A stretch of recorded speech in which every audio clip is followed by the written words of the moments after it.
What defines an athlete? Their willingness to push themselves outside of their limits. Okay. I don't want to. I can't beat that. What defines an athlete? Hard work. Dedication. Their motivation and their willingness to come back up from a fall or a failure that they have encountered. Like, they're superior, they're fierce, they're strong.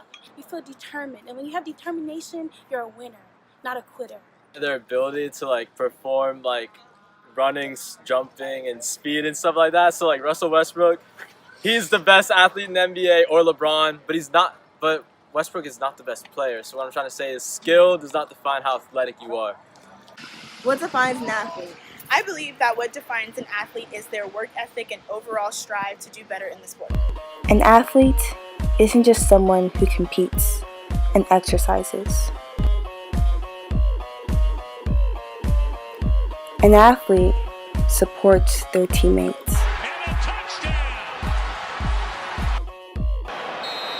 Time for Silerson to break his down. Maxi Rodriguez.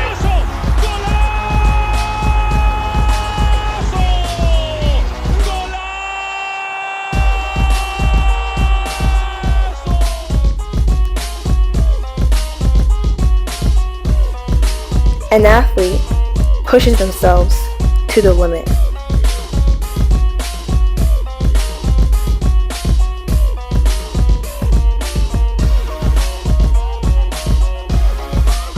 An athlete undergoes discipline.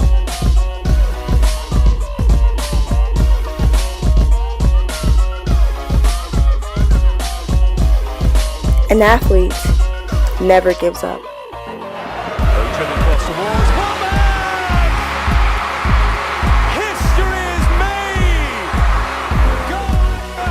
An athlete finishes strong.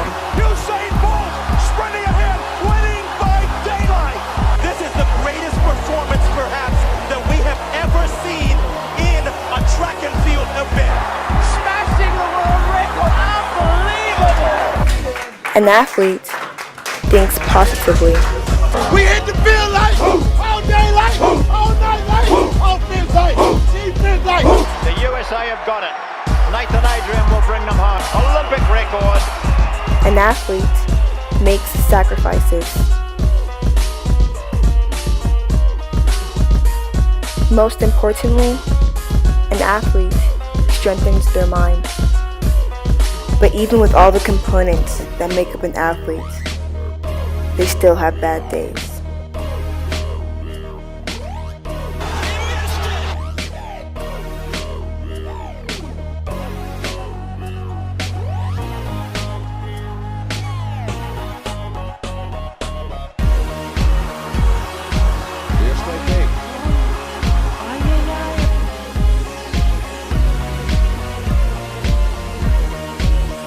The psychological influences on athletic performance. Every athlete goes through a portion of their athletic career where they are psychologically challenged, which can end up affecting their performance. For most athletes, the hardest time for them is their transition phase. World-renowned experts in mental training like Robert Andrews from the Institute of Sports Performance explains this. Any transitional phase, moving from junior varsity to varsity, moving from high school to college, college to the pros, especially college to the pros, because everything happens faster. There's greater expectation. Everything happens faster. People are bigger, stronger, faster, quicker, more explosive. The field or the court seems to shrink in size. My school was just not that serious about sports, and so to make it serious, you had to make it serious yourself. I couldn't depend on my coach or my teammates to do it. But then when you get to the collegiate level, it's a whole different game. I mean, everybody out there was the best player on their high school team, probably the best player in their conference. I struggled on the court and off the court that first year. I mean, school was all of a sudden harder than it's ever been. Basketball was harder than it's ever been. In high school, if you're faster than everybody, you can get away with it. Now everybody's fast in college. And so now you got to be able to do a couple of different things. But then when you go to the next level, it's the exact same thing. So, I mean, it's just like getting in a cold shower.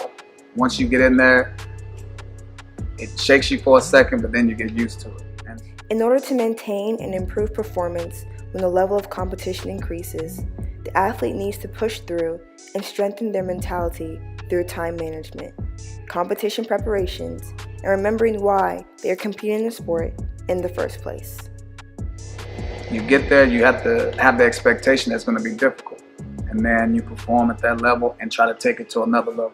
Transitioning to college wasn't as bad because I had this mentality that I really wanted to do well. I didn't want letting a freshman, being a freshman limit me to beating everyone else.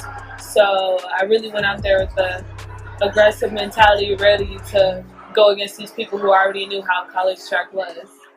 When going through level-changing phases, an athlete needs to remind themselves why they have a love and passion for the sport. I hope that athletes are competing in sports because they have natural talent in that sport, but because they have fun and want a passion about competing. If you're not doing it for those reasons, you might have to ask yourself, well, why? Why isn't this fun? Why don't I have passion about this? Because passion is critical, and that's a big part of what my program is all about, is developing authenticity and passion. I just love everything about the sport. I enjoy like guarding people, them having to try to guard me, just the executions of all the different things, the teamwork that it takes, shooting, pass, just everything about it. I just like the sound.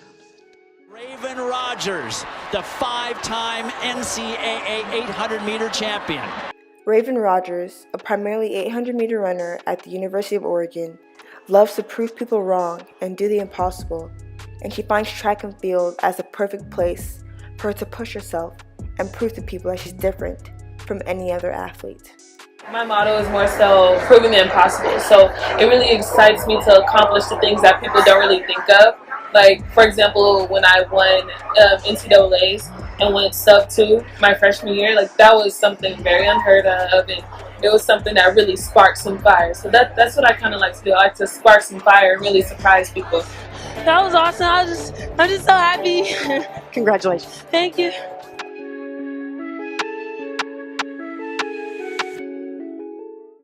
However, not all athletes have that particular passion for the sport, which leads to an ineffective source of motivation that can hurt the athlete's performance or cause them to quit.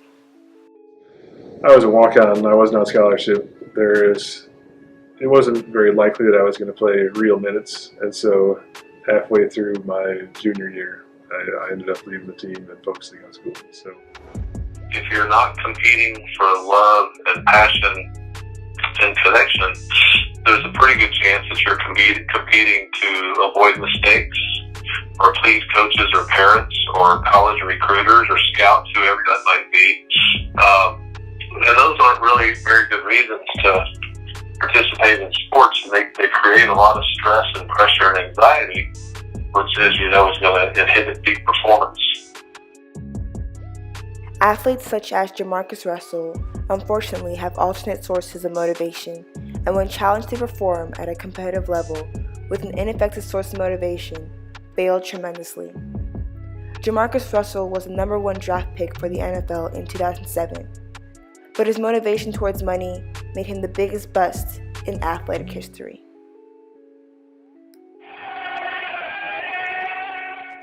Now, first off, let me get your name and spelling, please. Jamarcus, J-A-M-A-R-C-U-S, Russell, R-U-S-S-E-L-L. What do you do here? I play quarterback. Let's not kid anyone. At the top of the list, people are here to watch Jamarcus Russell.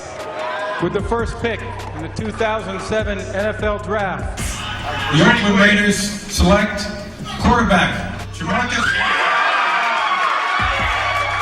They had to make a statement. They had to get the player who had the biggest bowl game, had the biggest impact. Everyone was talking about him. This shows that the Raiders are for real. For his rookie season, Russell held out and missed the entire training camp. The magnifying glass was so big on Jamarcus and the expectations were so high, unfairly high, because it's not his fault that he was paid that money. He weighed in at 305 pounds. And when you look at an NFL quarterback who is as big as your right and left guard, you question, what did he just do over the last month and a half? Just sat around shoveled food in his mouth, and didn't do a thing. Quarterback Jamarcus Russell and his inaccuracy. He's only completed just over 35% of his throws. This guy was immediately handed the keys, handed a lot of money for doing nothing. Just because you have money don't mean you're not human. I do think it's premature to say that he's a bust because he's only been with one organization so far. It's done for Jamarcus Russell. I knew it was coming one day, but I didn't think it was coming so soon. Because of Jamarcus Russell's motivation towards money, he lost focus, gained weight, and his high level of performance decreased significantly, that he didn't even last up to a season for his first year in the NFL. On the other hand, athletes who compete because of their love and passion for the sport work the extra mile to continue improving and becoming the best athletes they could be. Again, I've always just trained myself to get in the gym. You know, I prided myself on working as hard as I possibly could. I would spend anywhere from 6 to 8 hours in the gym every day. Intermediate, high school, and even the top professional athletes go through a period of time where they are psychologically challenged to the point that it affects their performance. Transitional phases and sources of motivation are just some possible reasons why athletes are inconsistent with their performance.